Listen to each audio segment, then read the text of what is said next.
Our ancient text, Rigveda and its study. 4 Vedas are there. Rigveda, Yajurveda, Samveda and Atharvaveda. Rigveda is our oldest text. It includes 1028 hymns, which are called Suktas.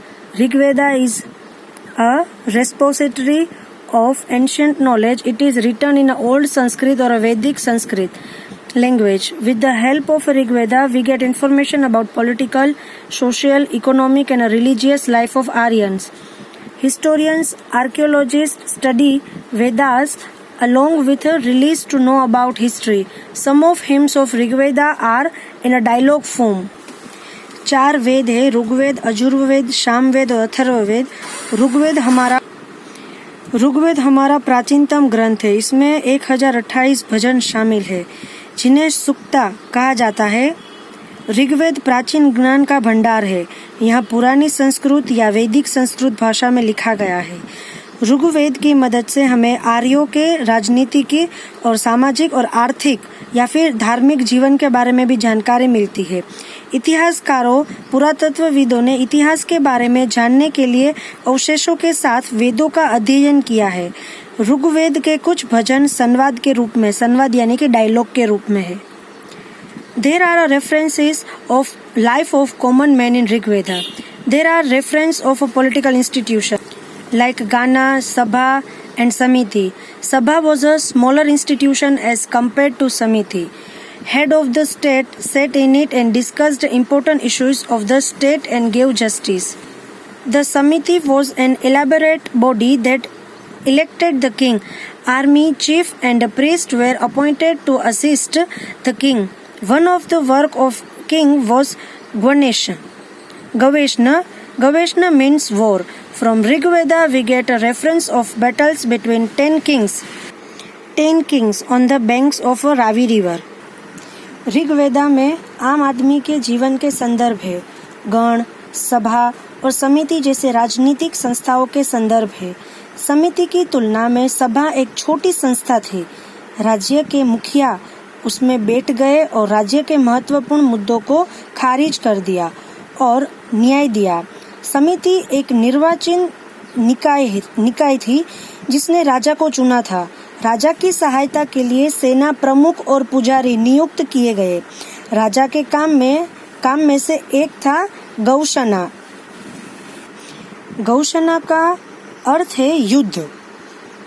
Rigveda से हमें रावी नदी के तट पर 10 राजाओं के बीच हुई लड़ाई का संदर्भ मिलता है. मतलब रावी नदी है, उसका जो किनारा है वहाँ 10 राजाओं के बीच में लड़ाई हुई थी, उसके कुछ एविडेंस मिलते हैं हमें. Rigveda provides us information about social life of Aryans.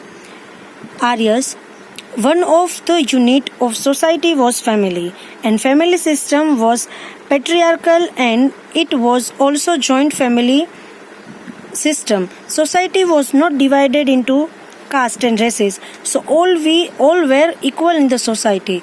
There was no discrimination of a high and a low status.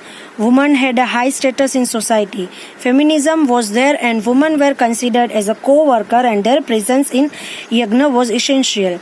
They could also study. Among them, Apala, Lopamudra, Ghosha, etc. creates a riches of Rigveda. Girls got married only when they were adult. Rigveda हमें आर्यों के सामाजिक जीवन के बारे में जानकारी देती है. समाज की इकाई में से एक परिवार था और परिवार प्रणाली थी और यहाँ संयुक्त परिवार मतलब जॉइंट फैमिली प्रणाली भी थी. समाज जातियाँ और जातियों में विभाजित नहीं था, इसलिए समाज में सभी समान थे. उच्च और निम्न दर्जे का कोई भेदभाव नहीं था. महिलाओं को समाज में उच्च दर्जा दिया जाता था. नारीवाद था और महिलाओं को सहकार्यकर्ता माना जाता था, मतलब कि वो भी पुरुषों के साथ काम कर सकती थी और यज्ञ में भी उनकी उपस्थिति बहुत ही जरूरी थी. वे भी अध्ययन कर सकते थे, मतलब पढ़ाई कर सकते थे. उनमें अपाला, भोपामुद्रा, घोषा आदि ने ऋग्वेद की रुचाएं बनाई है.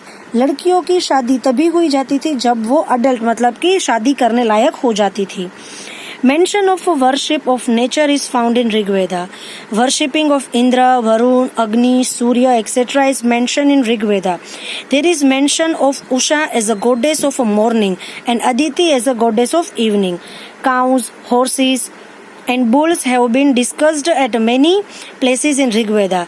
As compared to the other animals, horses have been mentioned more times, which indicates importance of pastoralism in their lives. It was common among the tribals to fight for animals. Property was mainly decided on the basis of a number of cattle.